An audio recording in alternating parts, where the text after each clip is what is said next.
Hi there, I'm Jen. Thanks for checking out this video. Today I want to talk to you about 2 approaches to parenting.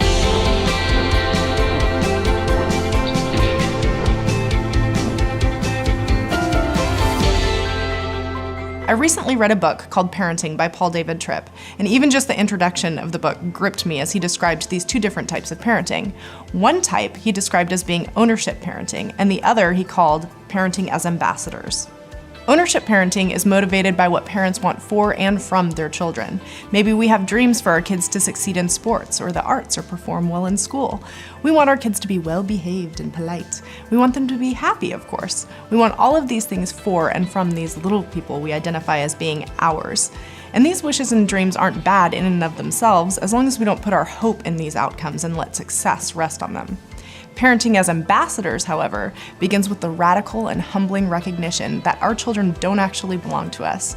Instead, every child in every home everywhere in the world belongs to the one who created him or her.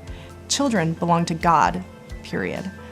Our children have been entrusted to us by God. We are stewards, we're ambassadors of the holy God who has entrusted us with this awesome responsibility.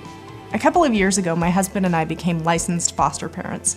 We brought the sweetest little girl into our home and we immediately fell in love with her. But through that process, we never really knew how long she'd be with us. We never knew if she'd stay a month, a year, or maybe even forever. It was a constant roller coaster of not knowing what would happen next or what the future would hold. All we could do was love this little girl and try to be good stewards of this gift we'd been given for however long we had her. Doing foster care is hard in large part because of the unknown and because of the lack of control we have. As a Christian, it forces a posture of surrender to God. There's no other choice but to trust the Lord with the future of this little one. After all, she's His child, and she was never mine to begin with. She's only been entrusted to me for a period of time. It didn't take long for me to see that I'd been approaching my biological children with an ownership mentality.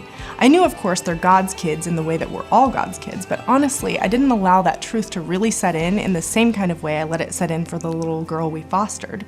Somehow it was easier to see her as God's first and to trust Him completely with her future because it was all I could do. I had no direct control. In order for me to see my biological kids as being God's first, I had to surrender my ownership of them and really give them back to Him. This isn't a one-time decision, it's really a daily choice, recognizing that just like with my foster daughter, I can't control their futures. I have no more promise of time and outcomes with them than I did with her. What I had bought into with my biological children was the illusion of control. As parents, our kids are entrusted to us by God, and we're called to raise them with Him at the center. We do this best when we model His love and His type of authority. When we parent like we're ambassadors of God, we teach our kids through loving instruction and example in the same way that God lovingly instructs us day by day. When you choose to parent this way, it's so freeing. We don't have to worry or stress or live with fear and anxiety. When you parent as an ambassador of God, giving back to Him what is already His, you can trust Him with every outcome. Thanks for checking out this video.